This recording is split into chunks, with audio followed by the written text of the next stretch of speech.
React करता है, यह जब रिएक्ट करता है तो क्या बनता है, H2O एंड NaCl। क्या बनता है, तो H2O और NaCl। तो जो NaCl है यह हमारा क्या है, यह लवण है, यही क्या है, यह लवण है। और यह जो H2O है यह क्या है, तो यह पानी है। तो जब इसमें जो है कैसी इमेज बनती है, तो सबसे पहले इसमें इमेजिनरी कैसी इमेज बनती है, तो इमेजिनरी यानी कि काल्पनिक दृश्य बनती है। ओके, इसके बाद अगर हम लोग बात करें इसका दूसरा रीजन क्या है, तो दूसरा रीजन है wider range. Okay, Afghanistan, Bangladesh, Bhutan, India.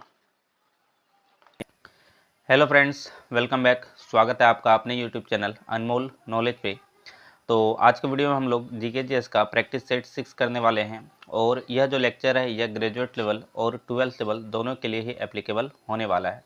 और सभी सवालों को हम लोग यहाँ पर फुल एक्सप्लेनेशन के साथ देखने वाले हैं। तो अगर आप आरआरबी एनटीपीसी की तैयारी कर रहे हैं या फिर ग्रुप डी, यह दोनों के लिए ही इम्पोर्टेंट होगा। और यह जो लेक्चर है यह आपको ग्रुप डी और एनटीपीसी दोनों में ही हेल्प करने वाला है। अभी हम लोग यहाँ पर क्वेश्चन को सॉल्व करेंगे, यह सभी प्रीवियस ईयर के सवालों पर आधारित होने वाला है। तो अगर आप चैनल पर नए हैं तो सबसे पहले चैनल को सब्सक्राइब कर लें और बेल आइकन को ऑन कर लें, जिससे कि आने वाले वीडियो का हर एक नोटिफिकेशन सबसे पहले आप तक पहुँचे। तो चलिए क्लास को स्टार्ट करते हैं। तो यहाँ पर पहला क्वेश्चन दिया हुआ है सीजीएस यानी कि जैसे सेंटीमीटर ग्राम सेकेंड प्रणाली में चुंबक की तीव्रता का मात्रक है। तो सीजीएस यूनिट में अगर हम लोग बात करें चुंबक की तीव्रता का मात्रक की, तो ओस्टेट जो है इसका राइट आंसर यहाँ पर हो जाएगा। ओके, तो जो यहाँ पर यूनिट है, जो यूनिट सिस्टम है, ओके, यह कितने तरह का होता है, तो यह जो है 3 तरह का होता है। पहला जो है सीजीएस यूनिट, सीजीएस सिस्टम, दूसरा एफपीएस सिस्टम और तीसरा एमकेएस। और तीसरा कौन सा हो जाएगा, एमकेएस। तो यह जो सीजीएस यूनिट है यह मोस्टली फ्रांस में यूज़ किया जाता है। कहाँ यूज़ किया जाता है, फ्रांस में यूज़ किया जाता है। साथ ही ये जो एफपीएस है यानी कि फुट पाउंड और सेकेंड, यह कहाँ पर यूज़ किया जाता है, तो यह ब्रिटेन में यूज़ किया जाता है। ओके, और जो एमकेएस है यानी कि मीटर, किलोग्राम और सेकेंड, यह कहाँ यूज़ किया जाता है, तो यह मोस्ट ऑफ द कंट्री में, कहाँ पर, तो मोस्ट ऑफ द कंट्री में इसको यूज़ किया जाता है। ओके, क्लियर है। चलिए इसके बाद अगर हम लोग गाउस की बात करें तो गाउस भी क्या है, यह जो है यह सीजीएस यूनिट है। यह क्या है, तो यह जो है सीजीएस यूनिट है किसका, मैग्नेटिक फील्ड का। किसका है, तो मैग्नेटिक फील्ड का। ओके, कैंडेला का याद रखिएगा, यह किसका ऐसा यूनिट है, यह ऐसा यूनिट है, यह ऐसा यूनिट है ज्योति तीव्र का। किसका, तो ज्योति तीव्र का। ओके, ज्योति तीव्र का। और जो वेबर है, यह जो वेबर है यह ऐसा यूनिट किसका हो जाएगा, तो यह ऐसा यूनिट है मैग्नेटिक फ्लक्स का। ओके, किसका है, तो मैग्नेटिक फ्लक्स का। चलिए इसके बाद नेक्स्ट क्वेश्चन की ओर बढ़ते हैं। क्वेश्चन नंबर 2, यदि दिए गए वेग पर किसी ध्वनि तरंग की आवृत्ति बढ़ाई जाए तो इसके तरंग दैर्ध्य पर क्या प्रभाव पड़ता है।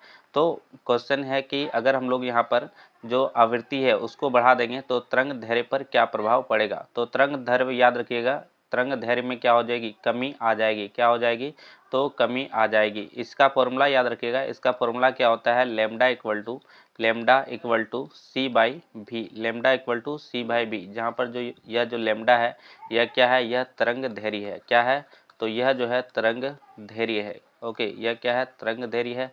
सी क्या हो जाएगा, स्पीड ऑफ लाइट। और जो भी आप लोग देख रहे हैं यह भी ही हमारा आवृत्ति है। यह क्या है, तो यह जो है आवृत्ति है, जिसे हम लोग इंग्लिश में फ्रीक्वेंसी कहते हैं। तो अगर हम लोग इसको बढ़ाएंगे, अगर हम लोग आवृत्ति को बढ़ाएंगे तो हमारा जो तरंग दैर्ध्य है वह क्या हो जाएगा, घटेगा।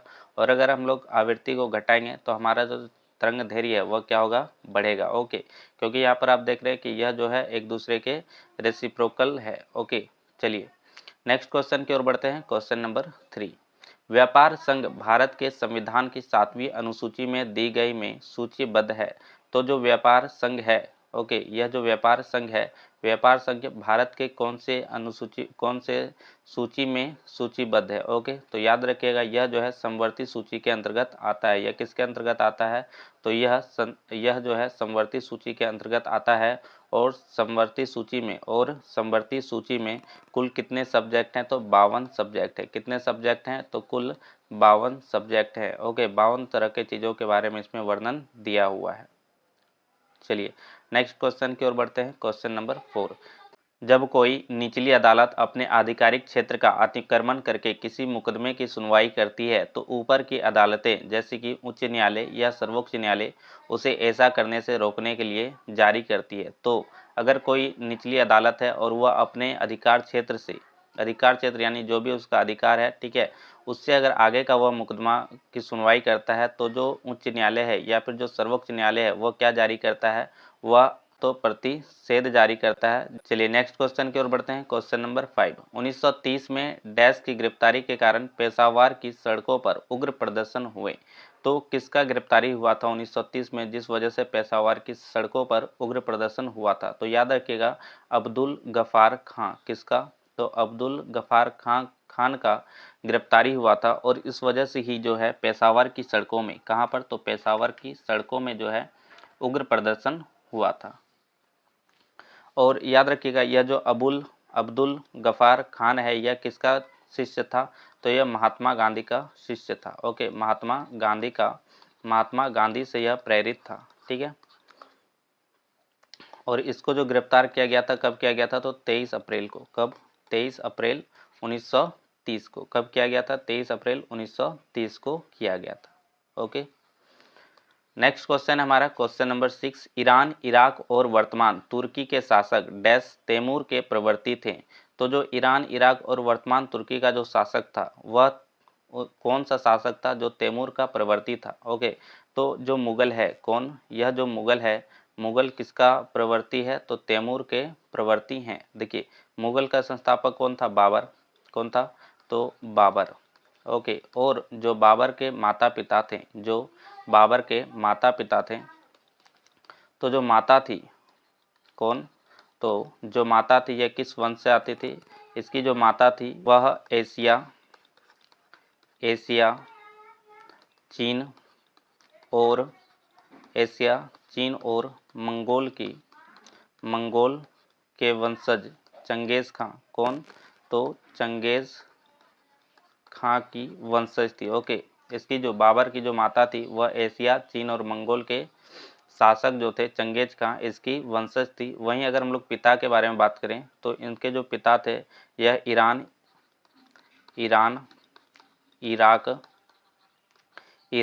इराक और तुर्क के जो शासक थे, कौन? तैमूर। और तुर्क के शासक तैमूर के वंशज थे। ओके, तो इन दोनों वंशजों को मिलकर ही जो बाबर है वह मुगल वंश का स्थापना किया था और इस वजह से ही यह जो है यह तैमूर का प्रवर्ती कहलाता है। ओके, चलिए क्वेश्चन नंबर 7, डैश के बाद हिमालय दक्षिण की ओर एक तीखा मोड़ बनाते हुए भारत की पूर्वी सीमा के साथ फैल जाता है। तो जो हमारा दिहांग महाखंड है इसके बाद जो हिमालय है वह दक्षिण की ओर एक तीखा मोड़ बनाते हुए भारत की पूर्वी सीमा के साथ फैल जाता है। ओके, चलिए नेक्स्ट क्वेश्चन की ओर बढ़ते हैं। क्वेश्चन नंबर 8, राष्ट्रीय राजमार्ग 1A लेह को डैश दर्रा होते हुए कश्मीर घाटी से जोड़ता है। तो जो राष्ट्रीय राजमार्ग 1A है यह जो है लेह को खैबर दर्रा से, कहां से? तो खैबर दर्रा से होते हुए कश्मीर घाटी से जोड़ता है। ओके, क्वेश्चन नंबर 9, निम्नलिखित में से कौन सा व्यावसायिक उत्पादक जिलेडियम और ग्लेसिलेरिया से मिलता है जिसका उपयोग सूक्ष्मजीवियों के संवर्धन में तथा आइसक्रीम और जेली बनाने में किया जाता है? तो जो हमारा अगर है, कौन? यह जो अगर है इसका इस्तेमाल किया जाता है आइसक्रीम और जेली बनाने में। ओके, चलिए नेक्स्ट क्वेश्चन है क्वेश्चन नंबर 10, टीनिया जिसे फीता कृमि और फेसियोला पर्णकृमि किस संघ के उदाहरण है? तो यह जो टीनिया और फेसियोला है यह जो है प्लेटी हेमिन्थनीज, किसका? तो प्लेटी हेमिन्थनीज का उदाहरण है। ओके, और यह जो है यह कैसा परजीवी होता है? यह एक ऐसा परजीवी है जो जंतुओं सहित जानवरों में रहता है। ओके, यह जो है जंतुओं सहित जानवरों में रहता है। क्वेश्चन नंबर 11, वाहनों के पार्श्व दर्पणों यानी कि जो साइड मिरर होता है में किस प्रकार के दर्पण का उपयोग किया जाता है। तो जो साइड मिरर है यानी जो पार्श्व दर्शन है इसमें किसका इस्तेमाल किया जाता है, इसमें उत्तल लेंस का, उत्तल दर्पण का इस्तेमाल किया जाता है। किसका इस्तेमाल किया जाता है, तो उत्तल दर्पण का इस्तेमाल किया जाता है। और क्यों किया जाता है, क्योंकि याद रखिएगा, क्योंकि जो कॉन्वेक्स मिरर है, जो उत्तल दर्पण है, इसमें जो है कैसी इमेज बनती है, तो सबसे पहले इसमें इमेजिनरी कैसी इमेज बनती है, तो इमेजिनरी यानी कि काल्पनिक दृश्य बनती है। ओके, इसके बाद अगर हम लोग बात करें इसका दूसरा रीजन क्या है, तो दूसरा रीजन है वाइडर रेंज। ओके, यानी कि यहाँ पर जो है विस्तृत क्षेत्र हम लोग को मिल जाता है, जो कि हम लोग बड़े चीज़ों को इसमें देख सकते हैं। ओके, और तीसरा जो कारण है, इसका तीसरा कारण क्या है, तो यह जो है हमेशा सीधी इमेज बनाता है। कैसी इमेज बनाता है, तो सीधी इमेज बनाता है। ओके, और चौथा कारण क्या हो जाएगा, तो चौथा कारण क्या है, डिमिनिश्ड इमेज, यानी कि सीधी इमेज के साथ साथ यह छोटी इमेज बनाता है, जिससे कि जो छोटे से क्षेत्र में बड़ी चीज़ों को भी हम लोग देख सकते हैं। ओके, तो ये कुछ कारण हैं जिस वजह से जो वाहन हैं, जो व्हीकल्स हैं, उसमें हम लोग कैसा दर्पण का इस्तेमाल करते हैं, उत्तल दर्पण का इस्तेमाल करते हैं। ओके, चलिए नेक्स्ट क्वेश्चन है क्वेश्चन नंबर 12, माइक्रोसॉफ्ट एक्सेल में फलन तर्क के रूप में पारित मानों में से सबसे बड़ा मान को लौटाती है। तो जो माइक्रोसॉफ्ट का एक्सेल है उसमें अगर हम लोग को सबसे बड़ा मान निकालना है, सबसे अधिक मान निकालना है, तो हम लोग यहाँ पर किसका इस्तेमाल करेंगे, तो जो मैक्स है, किसका, मैक्स का। ओके, मैक्स का यूज़ करके हम लोग माइक्रोसॉफ्ट एक्सेल में जो है बड़े मान को ज्ञात कर सकते हैं। चलिए नेक्स्ट क्वेश्चन है क्वेश्चन नंबर 13, अम्ल और क्षारक की अभिक्रिया में लवण के साथ और क्या बनता है। तो जब अम्ल और क्षारक का अभिक्रिया होता है तो लवण के साथ पानी बनता है। क्या बनता है, पानी बनता है। चलिए एक एग्जाम्पल के साथ इसको समझते हैं।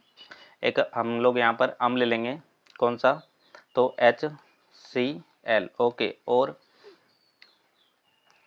एक हम लोग क्षारक ले लेंगे यहाँ पे NaOH, और यह जो HCl है और NaOH है, यह जब रिएक्ट करता है तो क्या बनता है, H2O एंड NaCl। क्या बनता है, तो H2O और NaCl। तो जो NaCl है यह हमारा क्या है, यह लवण है। यही क्या है, यह लवण है। और यह जो H2O है यह क्या है, तो यह पानी है। तो जब भी अम्ल और क्षारक की अभिक्रिया होगा तो लवण के साथ साथ जो पानी है यह भी बनता है। ओके, क्वेश्चन नंबर 14, गलने की प्रक्रिया को डैश भी कहा जाता है। तो याद रखिएगा, गलने को प्रक्रिया को क्या कहते हैं, संगलन भी कहते हैं। क्या कहते हैं, संगलन भी कहते हैं। क्वेश्चन नंबर 15, भारत के सर्वप्रथम कानून मंत्री कौन थे।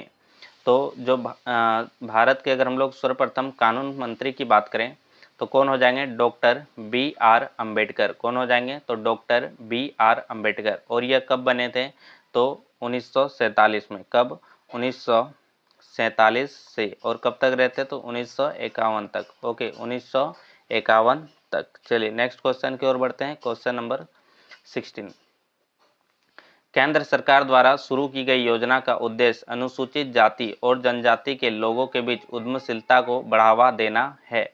तो केंद्र सरकार के द्वारा कौन सा योजना जारी किया गया था जो कि अनुसूचित जाति और अनुसूचित जनजाति को बढ़ावा देता है। तो जो स्टैंड अप इंडिया स्कीम है, कौन सा स्कीम, तो स्टैंड अप इंडिया स्कीम। यह जो है यह अनुसूचित जाति और जनजाति के लोगों के बीच उद्यमशीलता को बढ़ावा देने के लिए शुरू किया गया था। और कब शुरू किया गया था, तो 2016 को। कब शुरू किया गया था, तो 2016 को शुरू किया गया था। और उस समय भारत के प्रधानमंत्री कौन थे, तो नरेंद्र मोदी, है ना। तो इन्हीं के द्वारा जो है यह जो स्टैंड अप इंडिया स्कीम है यह चालू कराया गया था। ओके, क्वेश्चन नंबर 17, पोटेशियम की खोज किसने की थी। तो जो पोटेशियम है इसकी खोज किसने की है, हम्फ्री डेवी ने। किसने खोज की थी, हम्फ्री डेवी ने। और कब की थी, तो 1807 में। कब की थी, 1807 में जो है हम्फ्री डेवी ने पोटेशियम की खोज की थी। क्वेश्चन नंबर 18, हुमायूं का मकबरा कहाँ स्थित है? तो जो हुमायूं है इसका मकबरा कहाँ स्थित है? इसका मकबरा नई दिल्ली में। कहाँ पर? तो नई दिल्ली में स्थित है। ओके। और यह जो मकबरा है यह किसके द्वारा बनाया गया था? तो हाजी बेगम के द्वारा। किसके द्वारा? हाजी बेगम के द्वारा बनवाया गया था। क्वेश्चन नंबर 19, 2011 की जनगणना के अनुसार निम्नलिखित में से किस राज्य की जनसंख्या सबसे कम है? तो जो राज्य है, कौन सा राज्य? सिक्किम। कौन सा राज्य? सिक्किम। और सिक्किम राज्य की जो जनसंख्या है यह सबसे कम है। यह क्या है? तो सबसे कम जनसंख्या कहाँ पर है? सिक्किम में है। ओके। क्वेश्चन नंबर 20, कौन सा देश दक्षिण एशियाई मुक्त व्यापार क्षेत्र का हिस्सा नहीं है? तो याद रखिएगा यह जो चीन है यह जो है यह दक्षिण एशियाई मुक्त व्यापार क्षेत्र का हिस्सा नहीं है और इसे SAFTA के नाम से भी जाना जाता है। किस नाम से? तो SAFTA के नाम से भी जाना जाता है। और इसका जो गठन है यह कब किया गया था? तो यह 6 जनवरी को, कब? 6 जनवरी 2004 को पाकिस्तान में। कहाँ पर? तो पाकिस्तान में इसका गठन किया गया था। ओके। अगर हम लोग बात करें कि इसमें कौन कौन से देश आते हैं तो इसमें कुल 7 जो कंट्री है आती है। कौन कौन सी? तो सबसे पहला अफगानिस्तान, बांग्लादेश, भूटान, इंडिया, इसके अलावा मालदीव,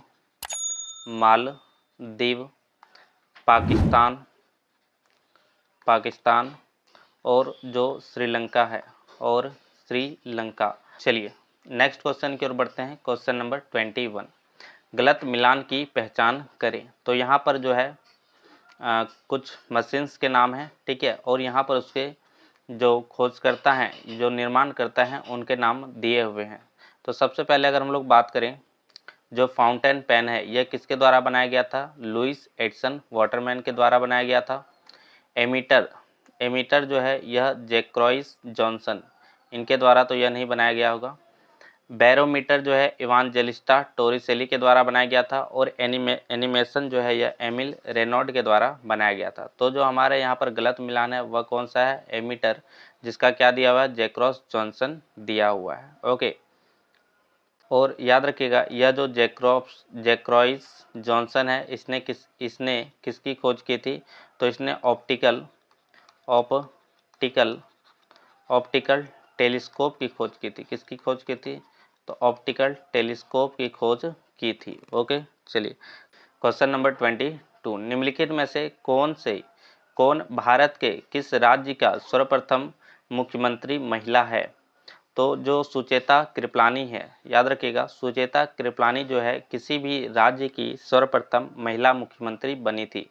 और यह किस राज्य की बनी थी? तो यह जो है यूपी यानी कि उत्तर प्रदेश की। कहाँ की? उत्तर प्रदेश की पहली महिला मुख्यमंत्री बनी थी।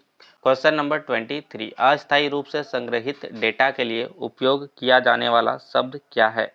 तो जो अस्थायी डेटा है इसके लिए किस शब्द का यूज किया जाता है? कैश डेटा, या जिसे हम लोग कैश फाइल कहते हैं, इसका उपयोग किया जाता है। ओके। क्वेश्चन नंबर 24, निम्नलिखित में से कौन सा पुरस्कार क्रीड़ा एवं खेल से संबंधित नहीं है?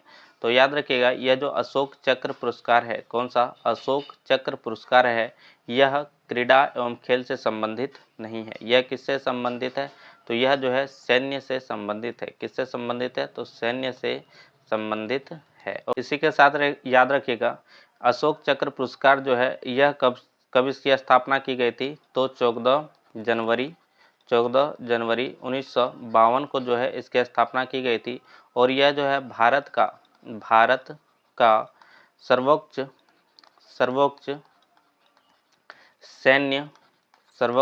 सैन्य सम्मान है। ओके। भारत का सर्वोच्च सैन्य सम्मान है। ठीक है। चलिए इसके बाद नेक्स्ट क्वेश्चन की ओर बढ़ते हैं। क्वेश्चन नंबर 25, निम्नलिखित में से कौन से युग्म सही ढंग से मेल नहीं खाते हैं? तो अगर हम लोग पहला देखें कि पुरानों पत्रों का समूह, यह किसके द्वारा लिखा गया था? यह जो है जवाहरलाल नेहरू के द्वारा लिखा गया था।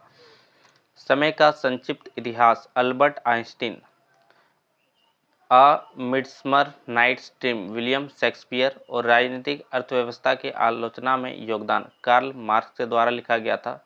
तो जो हमारा ऑप्शन नंबर 2 है समय का संक्षिप्त इतिहास, यह जो है अल्बर्ट आइंस्टीन के द्वारा नहीं लिखा गया था। ये किसके द्वारा नहीं लिखा गया था? अल्बर्ट आइंस्टीन के द्वारा नहीं लिखा गया था। इसके लेखक कौन थे? तो याद रखिएगा, इसके जो लेखक है कौन थे? तो होस्टिंग थे। कौन थे? तो होस्टिंग थे। ओके, समय का संक्षिप्त इतिहास, इसके लेखक कौन थे? होस्टिंग थे। चलिए नेक्स्ट क्वेश्चन की ओर बढ़ते हैं। क्वेश्चन नंबर 26, ज्ञान प्राप्त करने के बाद गौतम को किस रूप में जाना जाने लगा? तो ज्ञान प्राप्ति के बाद इन्हें किस नाम से जाना जाने लगा? बुद्ध के नाम से जाना जाने लगा। किस नाम से जाना जाने लगा? बुद्ध के नाम से जाना जाने लगा। ओके, चलिए इसके बाद अगर हम लोग बात करें कि इनको किस नदी के किनारे ज्ञान की प्राप्ति हुई थी, तो याद रखिएगा निरंजना नदी के किनारे। कौन से नदी के किनारे? निरंजना नदी के किनारे, जिसे हम लोग फाल्गु नदी के नाम से भी जानते हैं। ओके, तो इसके निरंजना नदी के किनारे इन्हें ज्ञान की प्राप्ति हुई थी। और किस वृक्ष के नीचे? तो कौन सा वृक्ष था? पीपल का वृक्ष था। कौन सा वृक्ष था? पीपल का। ज्ञान की प्राप्ति कब हुई थी? तो बैसाख के पूर्णिमा में। बैसाख के पूर्णिमा में जो है इन्हें ज्ञान की प्राप्ति हुई थी। ओके, चलिए नेक्स्ट क्वेश्चन की ओर बढ़ते हैं। क्वेश्चन नंबर 27, सम्राट अशोक का कौन सा शिलालेख कलिंग पर उनके विजय का उल्लेख करता है? तो जो सम्राट अशोक है, इनका जो 13वां शिलालेख था, कौन सा शिलालेख? 13वां शिलालेख। इसमें कलिंग पर जो विजय था उसका उल्लेख यहाँ पर देखने को मिलता है। ओके, वहीं अगर हम लोग बात करें कि प्रथम जो इनका अभिलेख था, शिलालेख था, इसमें किस चीज़ की चर्चा है?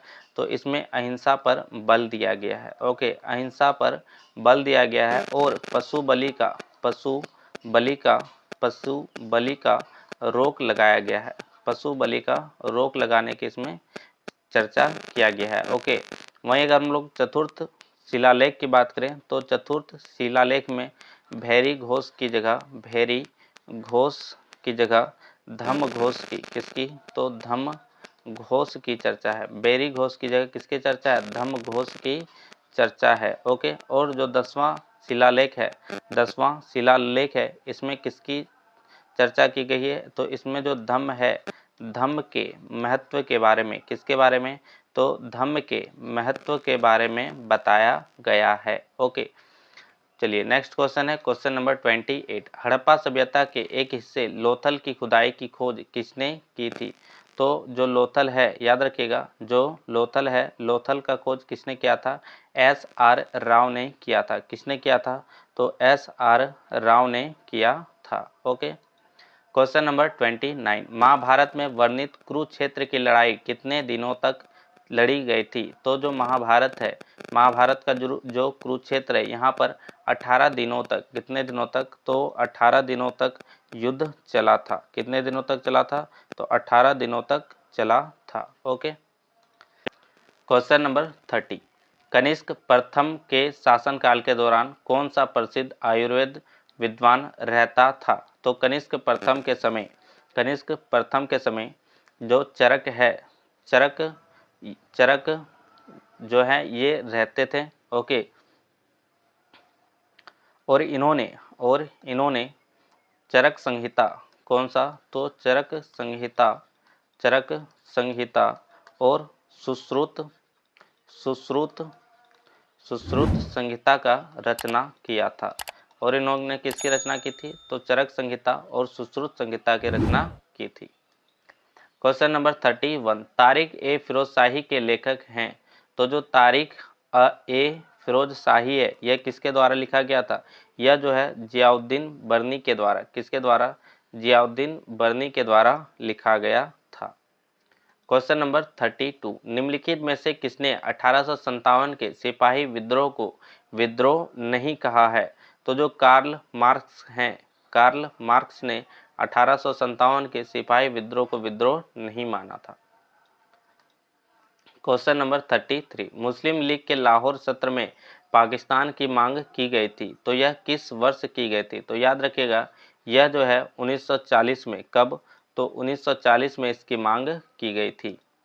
क्वेश्चन नंबर 34, भारत में वंदे मातरम पत्रिका की स्थापना किसने की थी? तो जो वंदे मातरम है यह इस पत्रिका की स्थापना किसके द्वारा की गई थी? अरविंद घोष के द्वारा की गई थी। किसके द्वारा की गई थी? तो अरविंद घोष के द्वारा की गई थी। और कब की गई थी? तो 1905 में। कब? तो 1905 में जो है भारत वंदे मातरम की पत्रिका की स्थापना की गई थी। क्वेश्चन नंबर 35, 1857 के विद्रोह के प्रसिद्ध नेताओं में से एक तात्या टोपे को अंग्रेजों ने 1859 में फांसी दी थी। तो यह जो फांसी है यह कहां पर दी थी? तो याद रखिएगा, यह जो फांसी है शिवपुरी में। कहां पर? तो शिवपुरी में दी गई थी। ओके। क्वेश्चन नंबर 36, चंद्रमा का आकार पृथ्वी के आकार का लगभग कितना भाग है? तो यह जो है जो चंद्रमा है यह पृथ्वी का 1/4 भाग है। कितना भाग है? 1/4 भाग है। ओके। क्वेश्चन नंबर 37, निम्नलिखित में से कौन हॉकी के जादूगर के नाम से प्रसिद्ध है? तो हॉकी के जादूगर के नाम से कौन प्रसिद्ध है? ध्यानचंद जो है हॉकी के जादूगर के नाम से प्रसिद्ध हैं। और इन्होंने लगातार 3 वर्षों तक 1928, 1932 और 1936 के ओलंपिक में स्वर्ण जीते थे। ओके। लगातार 3 वर्षों तक 1928, 32 और 36 में जो ओलंपिक हुआ था इसमें इन्होंने स्वर्ण पदक जीता था। ओके। क्वेश्चन नंबर 38, रोहतांग दर्रा भारत की किस राज्य में स्थित है? तो जो रोहतांग दर्रा है याद रखेगा यह कहाँ स्थित है? हिमाचल प्रदेश में स्थित है। कहाँ स्थित है? हिमाचल प्रदेश में स्थित है। क्वेश्चन नंबर 39, कौन सा जलकाय अंडमान द्वीपों को निकोबार द्वीपों से अलग करता है? तो जो 10 डिग्री चैनल है यह जो है अंडमान द्वीपों को निकोबार द्वीप से अलग करता है। और लास्ट क्वेश्चन है हमारा आज का, विश्व में कोयले का सबसे बड़ा प्रमाणित भंडार किस देश में स्थित है? तो जो कोयला का सबसे बड़ा प्रमाणित भंडार है यह कहाँ स्थित है? संयुक्त राज्य अमेरिका में स्थित है। कहाँ स्थित है? संयुक्त राज्य अमेरिका में स्थित है। ओके। तो ये थे हमारे कुल 40 क्वेश्चन और आज के वीडियो में इतना ही। बाकी हम लोग मिलेंगे नेक्स्ट वीडियो में। अगर वीडियो पसंद आया तो लाइक कीजिए, चैनल को सब्सक्राइब कीजिए और बेल आइकन को ऑन कर लीजिए। मिलते हैं नेक्स्ट वीडियो में। जय हिंद, जय भारत।